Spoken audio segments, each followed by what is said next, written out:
भारत नेपाल सीमा पर बने मैत्रीपुल के एसएसबी चेक पोस्ट पर गैंगस्टर अपराधी शाकिर रेजा उर्फ आसिफ अली हुआ गिरफ्तार।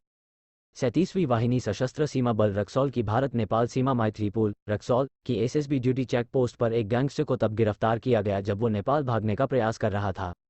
आज दिनांक 28/12/2023 को इंस्पेक्टर मनोज कुमार शर्मा, मानव तस्करी रोधी इकाई क्षेत्रक मुख्यालय बेतिया कार्यालय 47वीं वाहिनी एसएसबी रक्सौल ने अपनी ही गुप्त सूचना पर एक अपराधी शाकिर रेजा पुत्र मोहम्मद अख्तर हुसैन और आसिफ अली को उस समय गिरफ्तार कर लिया जब वो नेपाल भागने की कोशिश में था।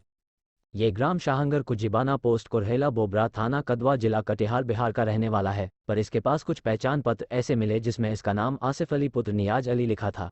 इसके कुछ आईडी में H3 फ्लो बाटला हाउस जामिया नगर दिल्ली -1,10,025 पाया गया, जो कि गंभीर जांच का विषय है। इसके विरुद्ध बिहार पुलिस द्वारा 10 अलग अलग गंभीर आपराधिक मामले भारत में तथा रुपयों के हवाला का मामला नेपाल में बताए गए हैं।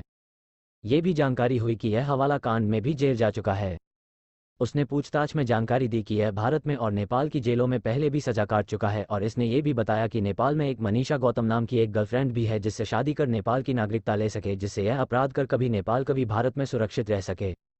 ये भी सुनने में आया कि यह अपने क्षेत्र में काफ़ी बाहुबली में से एक माना जाता है तथा राजनीतिक संबंधों के कारण यह अपनी पत्नी को मुखिया का चुनाव जीतने में कामयाब भी रहा था। इसने ये भी बताया कि प्रखंड के जाजा पंचायत में अक्टूबर माह में एक व्यापारी रामप्रसाद राय पर गोली चलाने के संदर्भ में गांव कदवा जिला कटिहार बिहार के घर पर पुलिस ने न्यायालय के आदेश पर ढोल नगाड़े के साथ चस्पा लगाया है कि यदि यह सरेंडर नहीं करेगा इसका घर भी नीलाम कर दिया जाएगा। ये जामिया मिल्लिया इस्लामिया राष्ट्रीय इस्लामी विश्वविद्यालय दिल्ली का छात्र भी रह चुका है। इसके पास 12 विभिन्न पहचान पत्र मिले जिसमें से केवल 2 में इसका नाम शाकिर रेजा लिखा था, अन्य सभी पहचान पत्रों में आसिफ अली नाम लिखा था जो कि बहुत संदेहास्पद था।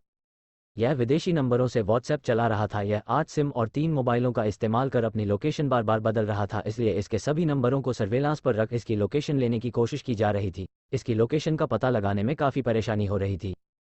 जब ये ट्रिक कामयाब नहीं हो रही थी तब 47वीं वाहिनी एसएसबी रक्सौल ने 3 विभिन्न स्थानों पंटोका मिश्रा कॉलोनी हाजमाटोला पर से कुछ संदिग्ध व्यक्तियों को पकड़ा जिनसे इस अपराधी बारे में जानकारी निकाली जा सके। आतंक पके गए लोगों में से इसकी जानकारी मिली कि लगभग शाम 6 बजे यह नेपाल भागने की कोशिश में है। फिर 47वीं वाहिनी एसएसबी रक्सौल ने नेपाल जाने वाले विभिन्न स्थानों पर अपनी सतर्कता और तेज कर दी।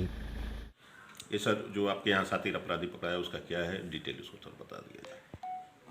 कल 47 बटालियन एसएसबी रक्सौल ने एक शातिर अपराधी और गैंगस्टर को हमने यहाँ पर मैत्रीपुल पर धर दबोचा है। इसकी स्पेशल सूचना हमारे इंस्पेक्टर मनोज कुमार शर्मा को इसकी प्राप्त हुई थी। उसके आधार पर हमने एक टीम गठित करी और उस टीम इसके पीछे लगी हुई थी। फिर जब इसने कल शाम को करीब 6 बजे जब मैत्रीपुल से भागने के लिए नेपाल में भागने का प्रयास किया तो इसको हमारे दोनों स्पेशल टीम ने इसको वहाँ पर धर दबोचा। इससे गहन पूछताछ की गई।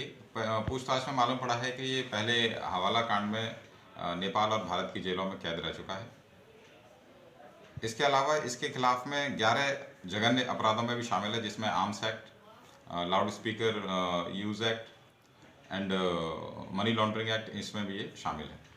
इसके पास से कहाँ के आईडी पहचान पत्र मिले और सिम वगैरह जानकारी मिली?